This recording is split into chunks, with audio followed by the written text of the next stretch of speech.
Hello, Mark. My name is Joey Li Chenxuan, and my student number is S0441015, and I'm a sophomore.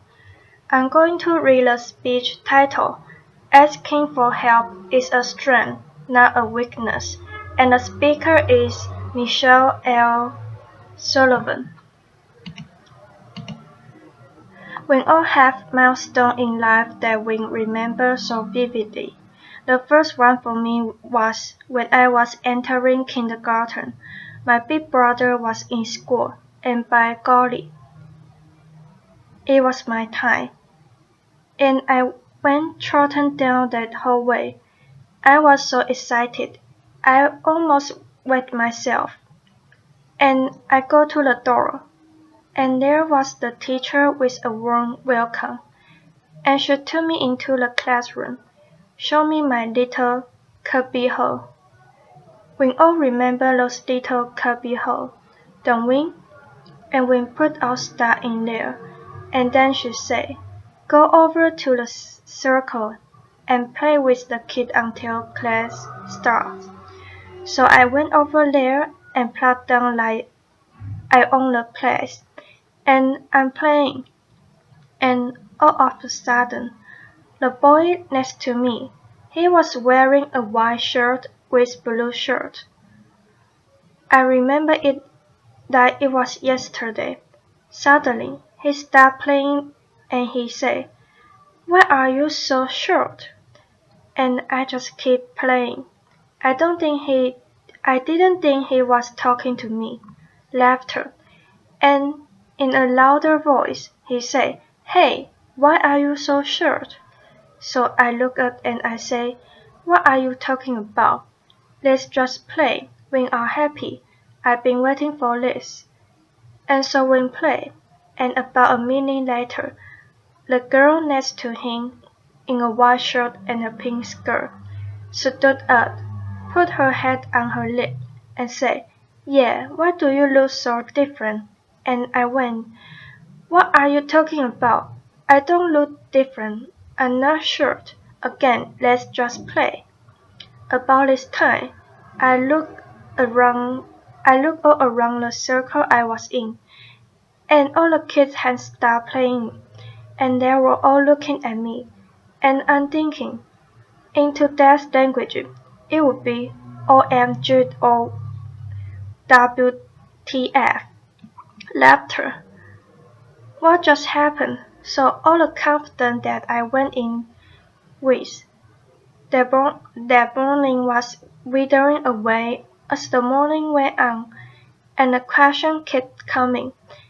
And at the end of the morning, before I went home, the teacher had us in a circle, and I actually found myself outside of the circle.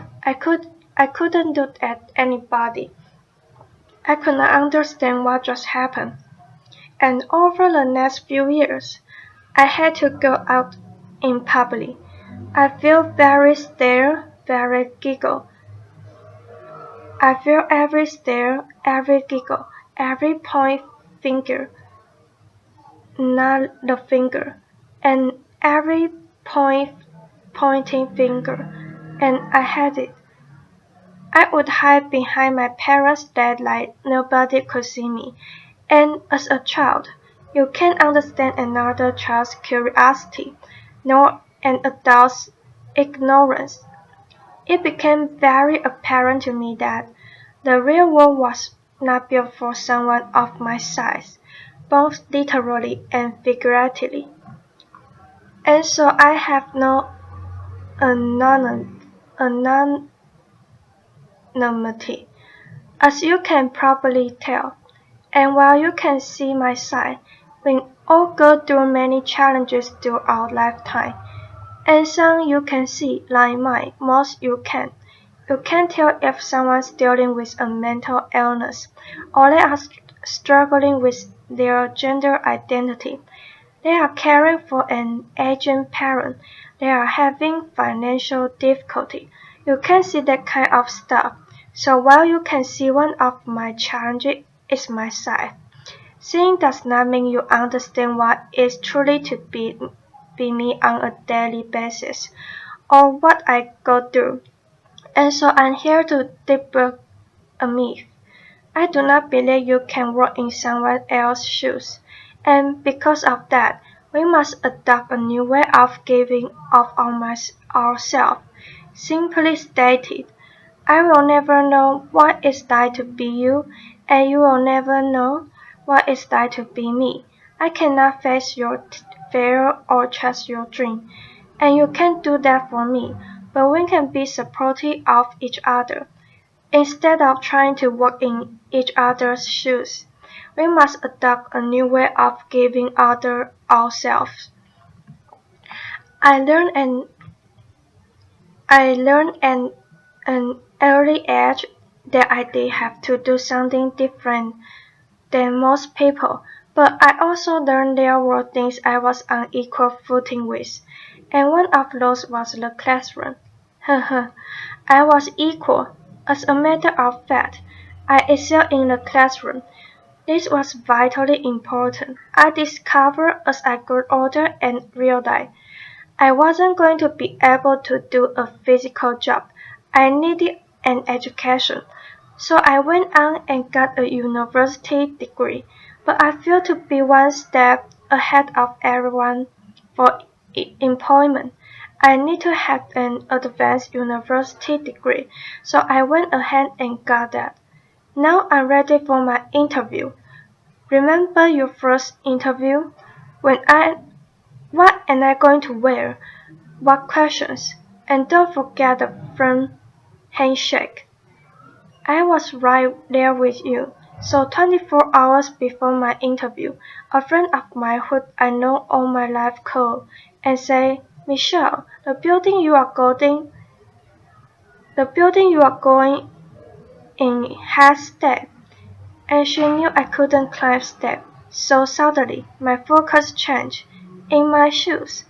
I was worried about how am I going to get there, so I went early and found a loading dock and got in and had a great interview. They had no idea what I went through for the day, and that's okay. You are probably thinking my greatest challenge that day was the interview or getting in the building. In reality, my biggest challenge that day was getting through the loading dock without getting run over. I am very vulnerable in certain situations: airport, hallway, parking lot, loading dock. So I have to be very careful. I have to anticipate and be flexible and move as quickly as I can sometimes. So I got the job, and in my current role I travel quite a bit, and travel is a challenge for all of us these days. So you probably get to the airport, run through security, get to the gate. Did I get my aisle seat or my window seat? Did I get my upgrade? Me, first of all, I don't run through anything. Laughter. And I especially don't run through the TSA because I get to experience the personal pat down. I won't comment on that. And then I made my way to the gate, and with my gift of gab that my parents said I was born with, I talked to the gate agent, and then I say, by the way, my scooter weighs this much. I have a dry cell battery, and I can drive it down to the door of the plane. Also, the day before, I have called the city where I'm traveling to find out where I could rent a scooter in case my get broken on the way. So in my shoes, it's a little bit different. When I get to the plane, I use my gift of gab to ask for the lady to put my bag out, and then graciously do. I try to I try not to eat or drink on a plane because I don't want to have to get up and walk on the plane. But nature has its own schedule. And not long ago, it knocked and I answered. So I walk up to the front of the plane and get with the flight attendant and say, can you watch the door? I can't reach the lock. So I'm in there doing my business, and the door flies open, and there's a gentleman there with a look of on his face. I'm sure I had the same look. As I came out, I noticed that he was sitting right across from me, and he's in total, complete embarrassment. So I walk up to him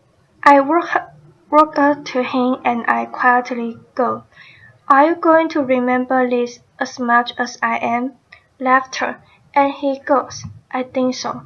Laughter.